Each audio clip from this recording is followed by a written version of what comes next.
Hello, good evening everyone. Sorry, we had a slight blip there. But I must say that Stephanie's very cool under pressure. I'd want her in my courtroom any day because we started the Facebook Live from her page, her personal page, instead of from the group. So here we are, good evening. Don't despair because Stephanie is actually next to me. Hello. And I just want to say a huge thank you first of all to her for coming along and doing this Q&A on any of your GDPR questions. So ask away, don't be afraid, don't be nervous, just type away and ask us questions because that's what we're here for, that's what Stephanie's here for. Just a quick introduction of Stephanie, who is the owner and runs Kleyman Co solicitors, and they offer a wide range of legal services. And for all members of Laurel Leaf Networking, whatever tier membership, you are entitled to free legal advice from Stephanie, and that's any unlimited amount of legal advice up to 1 hour on any new legal matter. So if you're unfortunate enough to have 5 different legal problems in a year, Stephanie's the lady to call. She will not turn you away. So I'm going to kick this off with a question, which is my GDPR question. And then I'm going to hand you over to Stephanie. So, Stephanie, my question to you is, as a Facebook group admin, I can actually, and in fact anyone, any member of the group where you can add a member, you can actually invite people you don't know by email to join your group.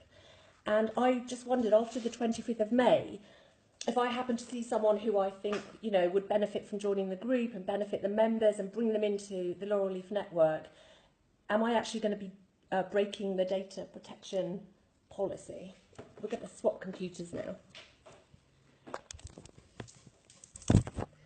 Well, good evening, everyone. That's an interesting question to start off with, and I think how people use emails and contact information for ongoing marketing is probably the thing that concerns most businesses, because everyone wants to get it right, but at the same time everyone wants to be able to continue with their marketing without losing existing contacts.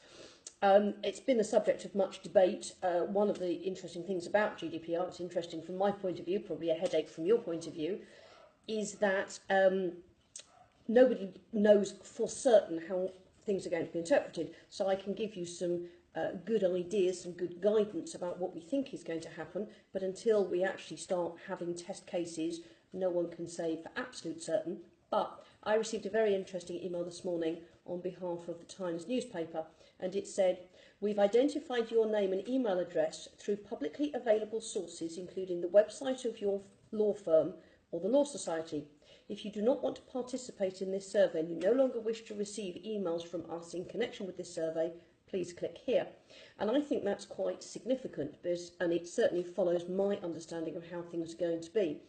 If you are using freely available information, so this isn't information that people have given you confidentially, this isn't information that you have obtained from perhaps third parties where maybe you've been buying lists of data and perhaps you don't know where the information has come from. If this is on websites, freely available, then my view is that it is acceptable to use it. But it is a good idea to make sure that anyone you contact knows that they have the right to be forgotten, and that if you are asked to remove them from your database, unless there is a good reason for keeping it on the database, you should go with that. My overall advice to everybody is have a GDPR policy and stick to it. Now, everyone's policy is going to be different, but there are going to be certain standards. So one of the things that I'm talking about, one of the purposes of talking today, is to help people, give them some guidance on what should be in your GDPR policy. You need to identify what data you've got, where you got it from, why you've got it, do you actually need it, where you're storing it, is it stored somewhere safely, are you keeping it for the right reasons, and should you be deleting it? So you will reach a certain point where you can't justify keeping it anymore and you're going to be deleting it. So if we start at the beginning, what data have you got? Well, I would imagine that most people's data falls into one or three, or possibly all three categories. You're going to have data that relates to clients, you're going to have data that relates to your staff, and you're going to have data that relates to people that you market to. You need to be looking at those three categories of data. You need to be thinking about, why have I got that data? Where did it come from? One of the questions that I get asked a lot is, well, what is data? What kind of data are we talking about? Well, data is anything that would enable someone to be identified. So your name, absolutely. Your address, your home address, certainly. Date of birth, yes. Telephone number, don't think we could argue with that. And then you've got other data such as email addresses. Well, my personal email address, could you use that to identify me? Almost certainly. What about work email addresses? Well, if it's a generic email address, info@, I don't think that constitutes personal data. But if it's a specific email address, mine is stephanie@kleymansolicitors.com, is that personal data? Well, I think there's an argument there.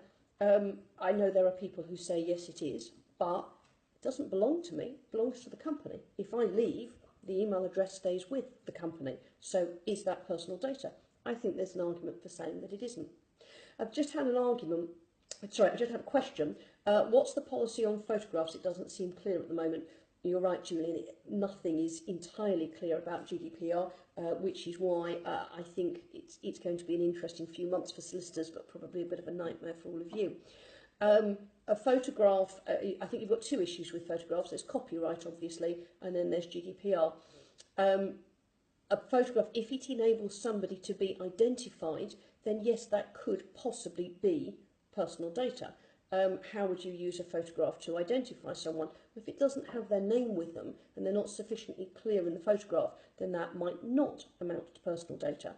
On the other hand, if it's very clear and it's got their photograph with their name with them, then yes, that could amount to GDPR data under GDPR. Does that photograph enable the person to be identified? So if you take a photograph of me and it is possible to identify me through that photograph, then yes, that could potentially be GDPR protected information. That doesn't mean you can't use it. It just means you have to have a policy on it and stick to your policy. A lot of people, quite rightly, are concerned about what the implications are. And I read a very interesting quote from Elizabeth Denham, who is the current head of the ICO. For those of you who don't know, the ICO is the organisation that is going to be policing GDPR and currently polices the Data Protection Act. She said, the first thing we're going to be looking at is, have they, meaning businesses, taken action to undertake the new compliance regime? We are not looking at perfection, we are going to be looking for commitment. So in other words, as long as you can show that you have taken all reasonable steps to ensure that you are compliant, the fact that there are going to be breaches, things will go wrong, mistakes will get made, that's not fatal. You just need to make sure that you've got a policy in place, that you've clearly thought it through. So you might come up with a policy, and I might say afterwards, actually, I'm not sure that that's quite right. But just because you and I disagree on what the policy is, doesn't make you wrong and doesn't mean that you're automatically going to be found in breach of GDPR. Think of it as a risk assessment. Look at what the risks are of there being a data breach and think about what reasonable steps you can take to make sure that there isn't a breach. So my 4 main points are: map out what data you hold on customers, contacts and employees, including where it came from, how it's stored and who can access it. Secondly, think about why and how you use the data elements you have, whether you actually need them. Understand the gaps in processing and knowledge, and then work with specialists to plug them. Do plan ahead. Marketing-wise, for example, you need to act now to opt recipients in if you want to continue talking to them after May 18th. Okay, so we've got some more questions coming in. What happens with clients who have purchased a service and agreed in general terms and conditions in terms of putting them on a mailing list, assuming the terms and conditions do so? Is that enough in terms of an opt-in? Probably not. Opt-in, or all consent under GDPR, has to be express. Consent has to be clear for you to process their personal data for a specific purpose. So if you're keeping their data for contractual reasons, audit reasons, so let's say, for example, you're supplying them with a service, contract comes to an end at any time in the next 6 years, your accountant might want the information about what that contract related to. You might have financial issues, they might raise queries about invoices. You should be keeping that kind of information for up to 6 years. Your accountant will almost certainly want you to keep it for 6 years. As your solicitor, I would definitely want you to keep it for 6 years. But if you're keeping it for marketing purposes, so you've done business with someone, you no longer need their information in relation to the contract, do you have their permission to use it for marketing purposes? In the absence of express permission, I would say you should not be using it for marketing purposes. It goes back to risk assessment. So you might decide that the kind of people that you do business with wouldn't care less about GDPR. Very happy to carry on hearing from you, and the fact that they haven't given you their express permission, they're not going to worry about it. On the other hand, you might have people that you do business with, or people that you've marketed to previously, who might take the opportunity to have a bit of a dig at you and try and get you into trouble. Only you can decide whether you are going to delete all your databases, what we are calling the Wetherspoons strategy, where they just wiped their whole database and started again, although there are those that say that was just a marketing ploy in itself. Or are you going to get your existing contacts to opt back in and getting their explicit consent before the 25th of May? This can be done by emails or giving the customer the option to opt in or opt out. Or are you going to take the attitude of, I'll take my chances, I don't think anyone is going to have a go at me, no one's really going to complain about me, if they do I'll deal with it, so I'm just going to leave my marketing database as it is and hope for the best. So I'm being asked, my Outlook and documents are remotely backed every night, will that be a problem? No. Do you want me to expand on that? Okay, so if you've got the right to have the data, then you've got the right to have the data. So the fact that it's backed up doesn't matter. If you shouldn't have the data, you shouldn't be backing it up. So as long as you can justify why you have that data, why you're doing that backup, you'll be absolutely fine. What you do need to be thinking about is external third parties. And it's not just about backups, it's a wider issue, but this is a good place to start. Think about all the external people who could have access to your data. IT companies, you might have the ability to log on remotely. Any other services that you provide. Can your accountant access your information? Can your solicitor access your information? All the people who could have access to your data, or the data that you hold on third parties. You need to be making sure that you, as part of your GDPR audit, as part of drafting your GDPR policy, that you have dealt with that. So you might have a section headed third parties, and you might talk about the third parties that have access to the data and what steps you have taken to make sure that they are not going to do anything they shouldn't. So if we take the company that's doing your backups, for example, you might ask them to confirm what their GDPR policy is and make sure that they are doing everything in a compliant way. So if they have a breach, and that has a knock-on effect on your data, you can say, well, hey, you know, I asked them, they provided every reason to believe that they were doing it right, they're properly insured, they're a good reputable company, it's not my fault that there was a breach, there wasn't anything I could do about it. You might also want to think about IT support and IT safety. What security do you have in place? It's not just about accidental breaches, but it could also be a breach of GDPR could also arise because somebody has hacked into your system. Let's face it, we're all likely to get hacked, or at least targeted for a hack. It's inevitable, and sometimes they're going to get away with it. If they can hack the NHS, they can hack any of us.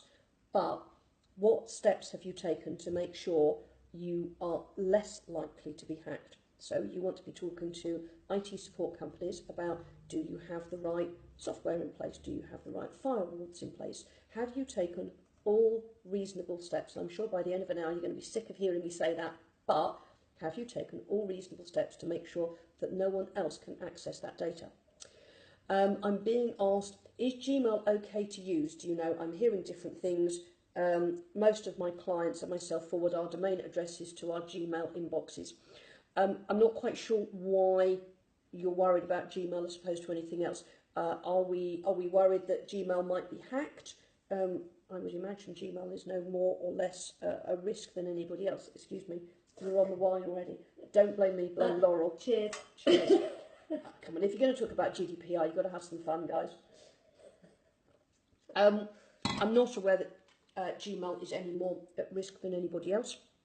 We're all going to be using the internet to some extent. We're all going to be passing our own personal data and the personal data of our clients, customers. It is going to happen. I think that's a good question for your IT support company. Do they have any reason to believe that your emails can be hacked? And what reasonable steps can you take to make sure that if you're using Gmail or Hotmail or whatever it is you're using, are you safe? And if they're saying it's as safe as anything else, then I don't think you've got any reason to worry. But I'd be recording that. I looked into it, I thought about it, I considered what my options were, and I'm as certain as I can be that I'm safe. These are the kinds of things that if you do get a complaint and the ICO come in to investigate, these are the kind of things that they're going to be looking at. They want to see that you've done what you can. Okay, so the Gmail question, I'm being asked further, are the emails encrypted in transit? Interestingly enough, one of the first GDPR talks I did, somebody said that they had been told that it was mandatory under GDPR to have email encryption. And I won't tell you what word I used, but it was rather rude. And when I asked her to explain who had told her this, she said it was somebody who had been putting on a presentation. Who was putting on the presentation? It was a company that sell email encryption. Do I believe that you have to have email encryption? No. I'm not aware of anything in GDPR that says you have to have email encryption. Again, it's a risk assessment. You have to work out how risky your data is, how likely you are to have a breach, what kind of money is involved, and then what reasonable steps you need to take in order to protect that data. So someone else I was talking to had been told that all sensitive personal data, so that's largely relating to employees, had to be online. You know, you can't have a paper and pen anymore. It's all got to be on computers. And I said that was utterly ridiculous, in my opinion, because the whole point of GDPR is to keep data safe. Well, what's safer? Information stored away in a fireproof safe that's locked and very few people have access to it, or information online where anyone can have their laptop, iPad stolen, hacked. If we're talking about safety, is online safer than in a safe? I don't think so. So I think there's lots of people out there saying what's safest. I don't think there is a hard and fast rule. I think you have to work out what is best for you, given your safety, your financial position, what is reasonable for you, and then come up with a policy that is appropriate. Do we need to update our privacy policies on our website? Absolutely. Everybody should have a GDPR policy. I can't think of any business that wouldn't have personal data of some description, but if you decide you don't have personal data, then your GDPR policy just says, you know, I've done an audit, I don't have any personal data, and I don't need to do anything further. But at least you can show that you've addressed your mind to it. For the majority of us, we do have personal data.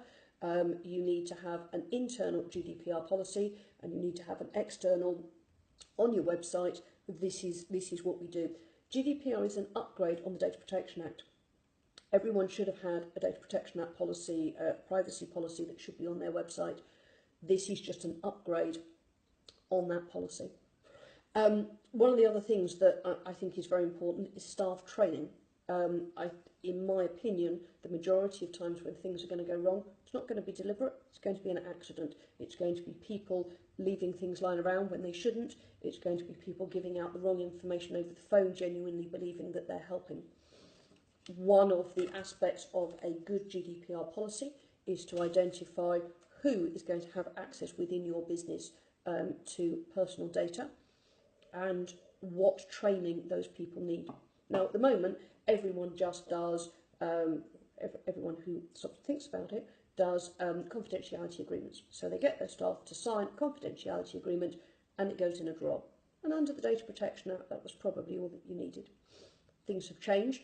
It is much more important that you are proactive.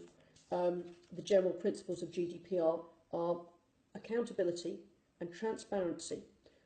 Businesses will need to adopt a proactive rather than a reactive approach. The evidence that organisations ought to show in order to demonstrate compliance is Data Protection Act policies, Data Protection Act training for staff, data audits and data protection assessment. I'm being asked, if we send out our clients a newsletter, can we email them and ask them to reply if they want to opt in or opt out, or do they have to reply to opt in? Well, you can email them and say, please opt in or opt out, but what you're going to do if they don't reply? You do need their express consent to opt in. So if you just email them and say, tell me if you want to opt out, if they don't, they haven't given their consent. They've just given silence. Silence on its own is not enough. So if you want to play absolutely safe, email them and ask them to opt in. I've seen plenty of companies who are quite deliberately not doing that. They are emailing people and saying, I know you're all intelligent adults. If you didn't want to be on my database, you'd have opted out by now. And here are 2-3 places on my mailing list where you can opt out. So I'm going to carry on emailing you unless you say otherwise. And if you report me to the ICO, well, that's a little bit sad. I did actually see someone use that exact phrase, which I thought was quite cool. You have to decide what works for you. If I'm a sole trader, does that make it easier, no staff to train, monitor? Obviously, the less of you there are, less staff you have. Well, if it's only you only have to train you. If you're a limited company, even if it's just you working for the limited company, then you should still have a confidentiality agreement, because although in your eyes it will just be you and your limited company do have separate legal identities, so you should still make a commitment to the limited company that you will abide by the confidentiality agreement. So you're still going to get your staff to sign a confidentiality agreement, but you're going to do a little bit more than that. You're going to make sure they are properly trained. I would recommend a few things. Firstly, I would be identifying who is actually going to have access to the information. Ways that you could improve your position is by reducing the number of people that can have access to confidential information. If everyone needs to access it, that's fine. But at least if you can say you thought about it, was it necessary, then that's the kind of thing that if you ever got an audit, the ICO are going to be pleased to see. If you can limit the number of people who have access to the information, it's obviously a bonus. It provides two things. It means the less people have access to the information, the less likely it is that there's going to be a data breach. And the less people have access to the information, the less people you have to train. Once you've identified who it is that you need to train, come up with a reasonable training policy. In my opinion, I don't think it's good enough to just write a policy, GDPR policy, and say, here, read this. I think it's something that you need to be working through with people. So when you first bring it online, you're going to bring everyone relevant into the room, you're going to read through it all together, you're going to ask questions, you're going to answer questions, you're going to talk things through. You're going to keep a record of who attended the training course, and you're going to get everyone to sign to say that they understand what they're doing. You're going to update this, so every 6 months, say, you might do a little refresher course, and again, you're going to record that. You're also going to be looking at a strategy to make sure that every time new staff join, you come up with a great policy at the beginning and everyone's trained, and then you put it in the drawer and forget about it, and 2 years later you suddenly realise no one's been trained anymore, everyone's forgotten about it, or even worse, your business has moved on, or GDPR has moved on, and you haven't kept up to date, and that's where there's going to be a problem. What is the deal with storing client data on platforms where the servers are outside the EU and not under the privacy shield? Should they look elsewhere, or is it okay if they get consent from their clients? I think it's going to depend on what country and how reliable they are. I know you could argue, well, they're outside the EU and therefore it doesn't apply, I still think you should be doing all the right things to be compliant. You're going to be accessing the data in the UK, so the data is going to be to some extent on your laptop. You're going to be using it within the jurisdiction. So I don't think it would be a good idea to just say, oh, well, it's outside the EU, so GDPR doesn't apply to me. I also think, whilst I know some people think GDPR is a little OTT, in some respects it is, I think there is a lot of good policies in there, good practices. We should be protecting personal data. The rise in crime as a result of people's personal data being stolen is quite horrific. Once your identity has been stolen, getting it back again, restoring your credit rating can be a nightmare. We'd hate it to happen to us, so if we're going to have other people's data, we should be taking good care of it. So I wouldn't say you have to move if you're using a server that is outside the jurisdiction. Do you have to change? No, but I wouldn't say that that means that GDPR doesn't apply to you, and I would still be having a close look at, well, where is it? What country is it in?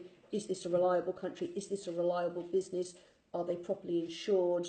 What are my risks? I'm sorry, I'm just popping in to ask you a question about this, Stephanie.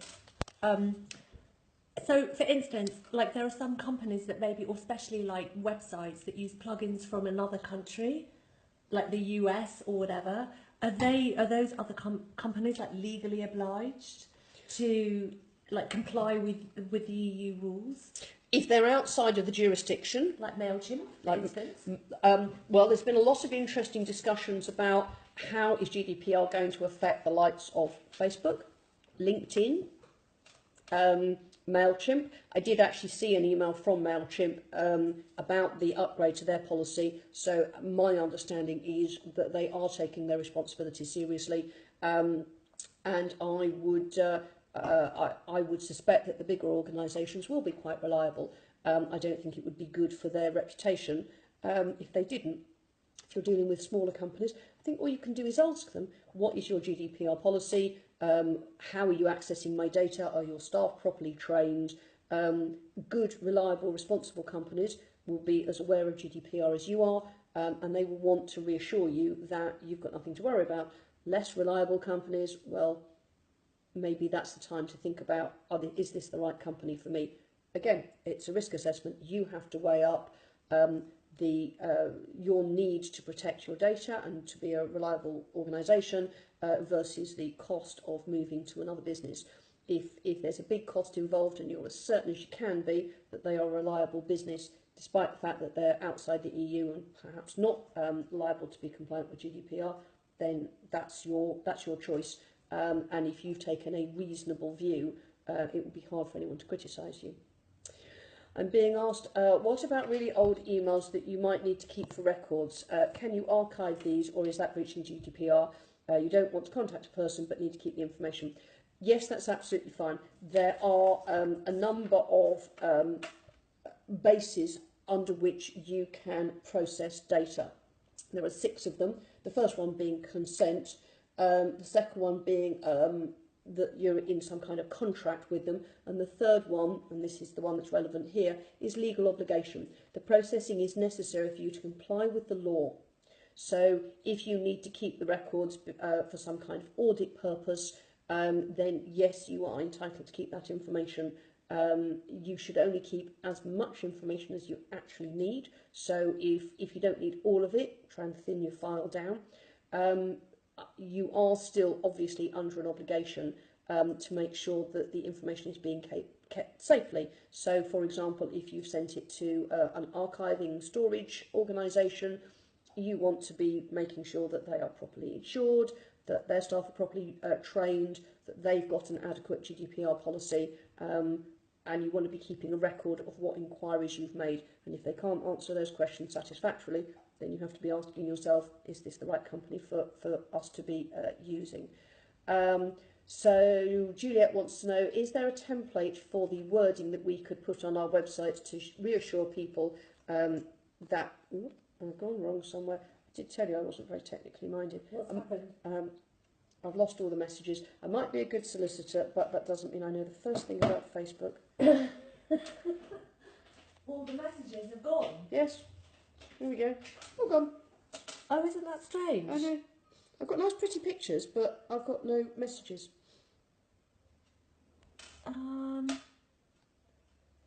What happens if you go? Oh, there we are. They're back. Okay, they're back. They're back. Juliet wants to know, is there a template for the wording that we could put on our websites to reassure people that we will store their details responsibly? Well, basically, you're asking, an update on the Data Protection Act privacy policy. I'm sure there probably are. I don't use any of them. I tend to do bespoke T's and C's policies because every business is different. What you're going to do, how you're going to do it is going to be different. So I tend to start from scratch. But I'm sure if you look around at big organisations, they are bound to have their GDPR privacy policy on their websites. I doubt, it would amount to a breach of copyright, but is anyone going to notice if you nick one of theirs and amend it for you?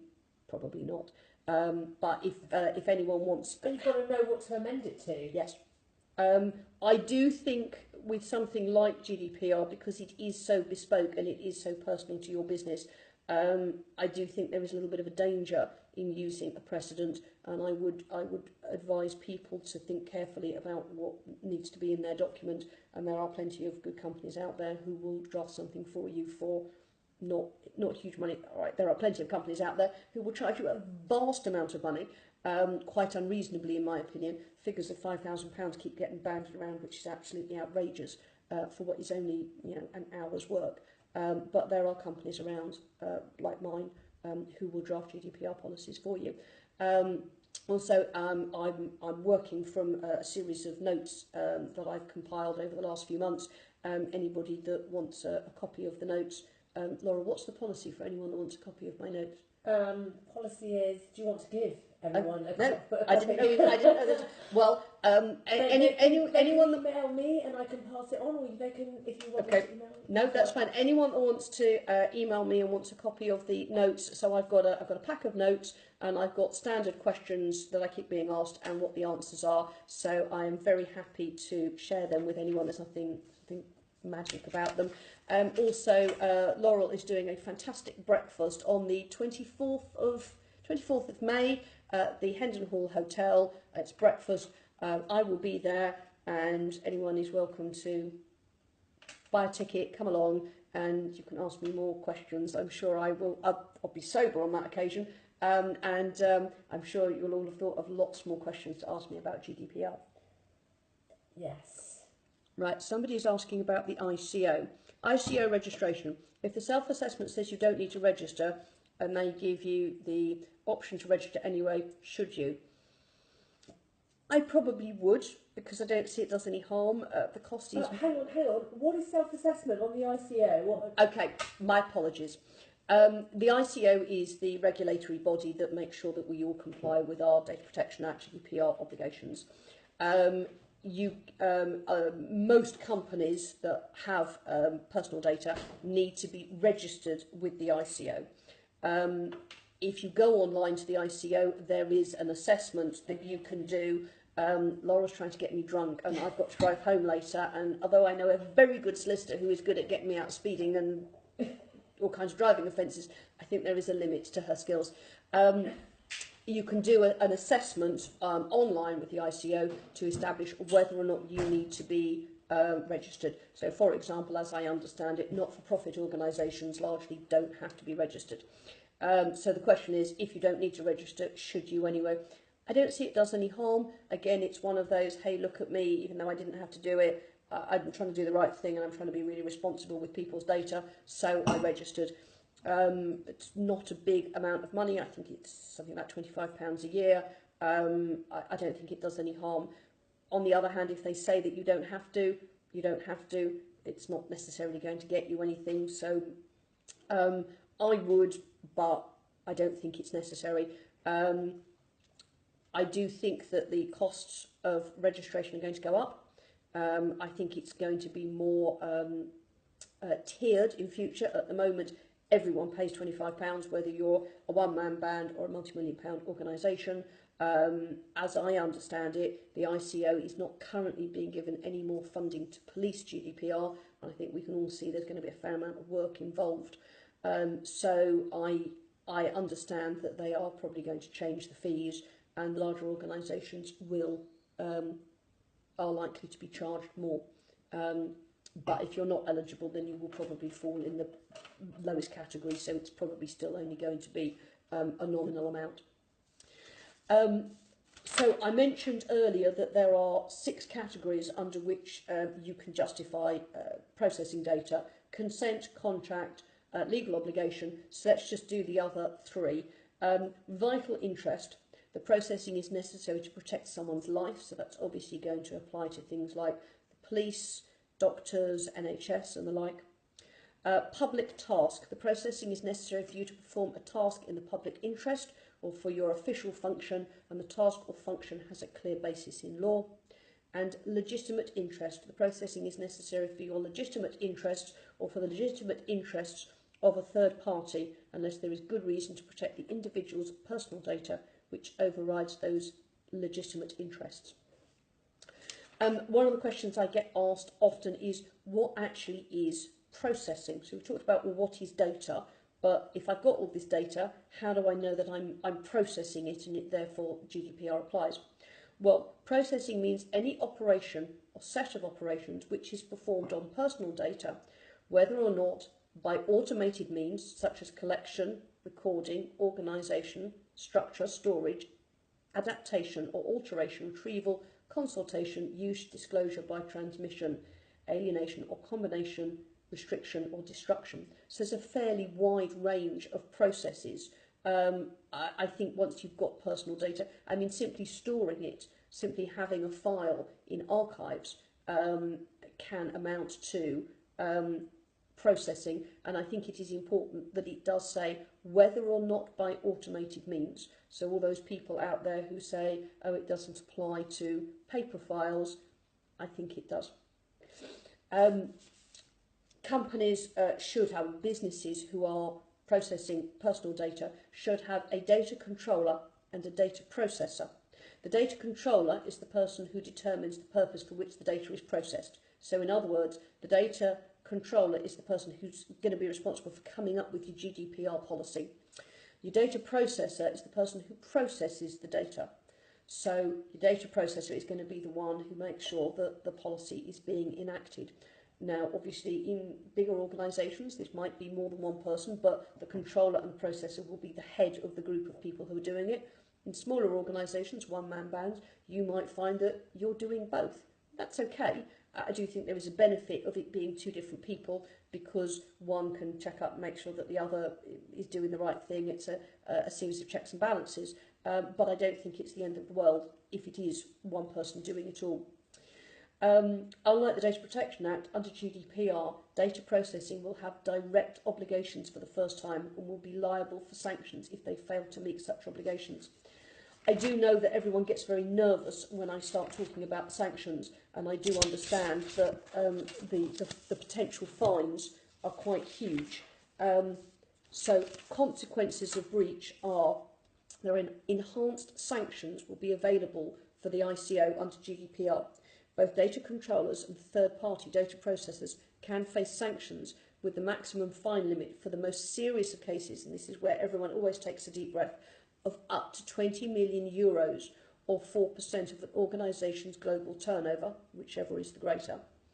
Some contraventions will be subject to fines of up to 10 million euros, or in the case of undertakings, 2% of global turnover, whichever is the higher.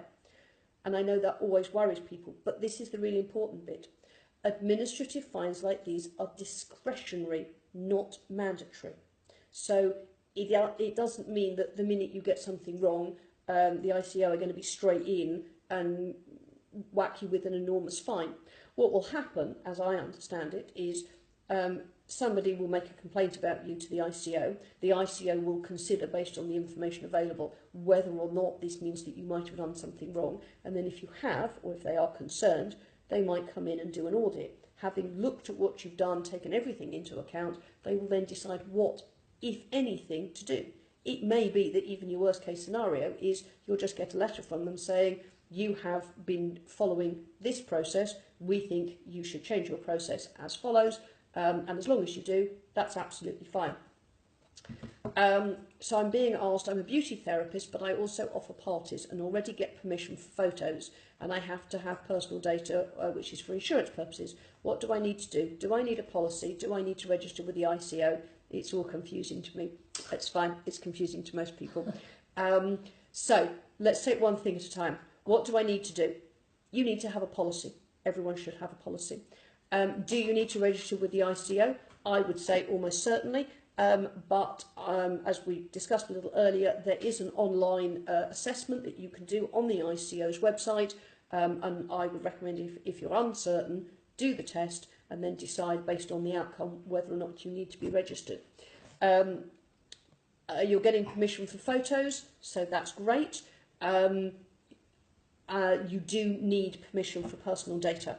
So if you've got people's personal data, you've got it for insurance purposes, that's a legal contractual right. So I mentioned earlier the 6 bases on which you can process information. So consent, that's fine.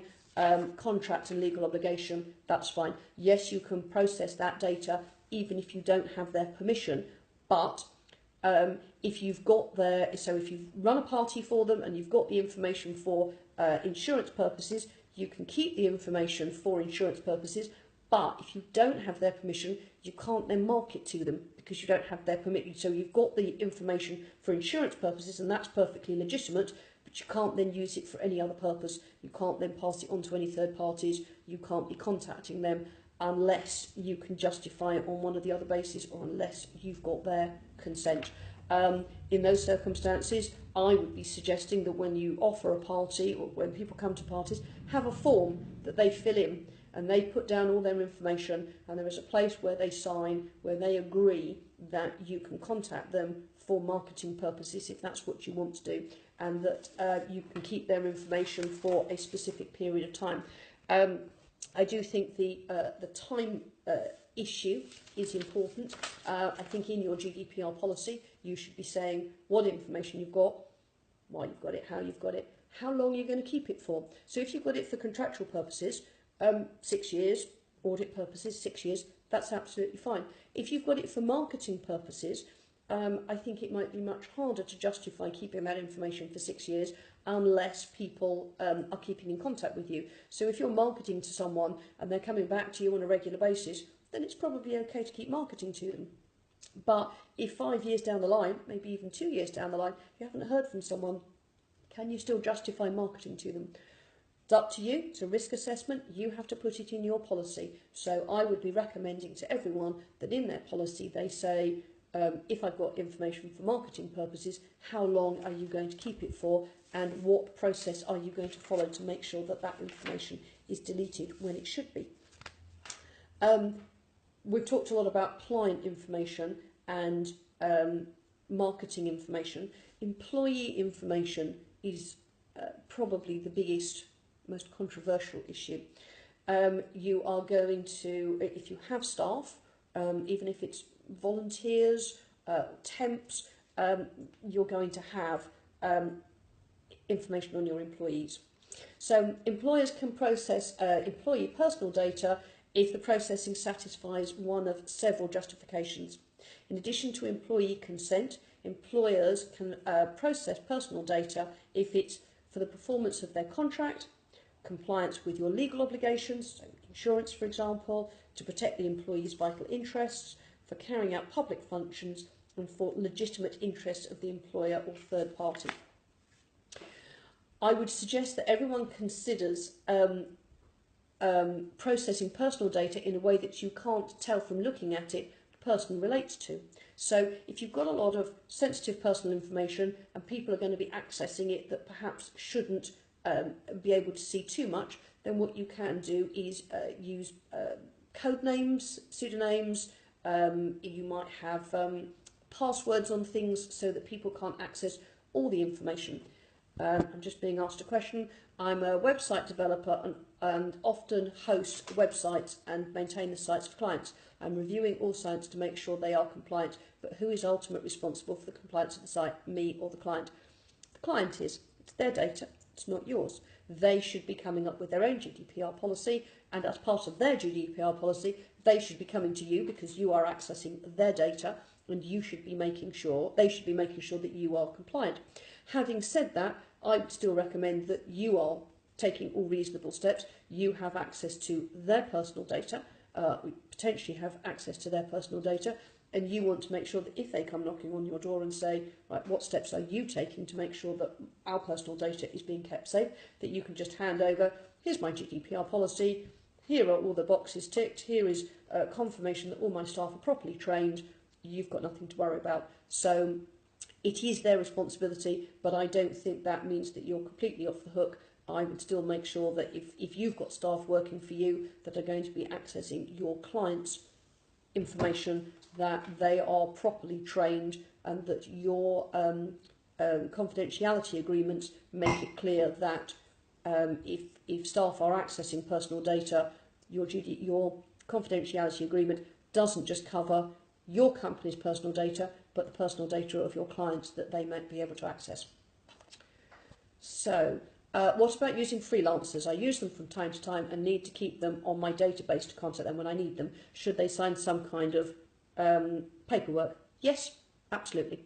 I would recommend that anyone who is working for you, volunteers, part-time staff, temps, agency workers, I would have a standard confidentiality agreement, and I would make sure that they sign it and that they are properly trained and that you keep those records on file.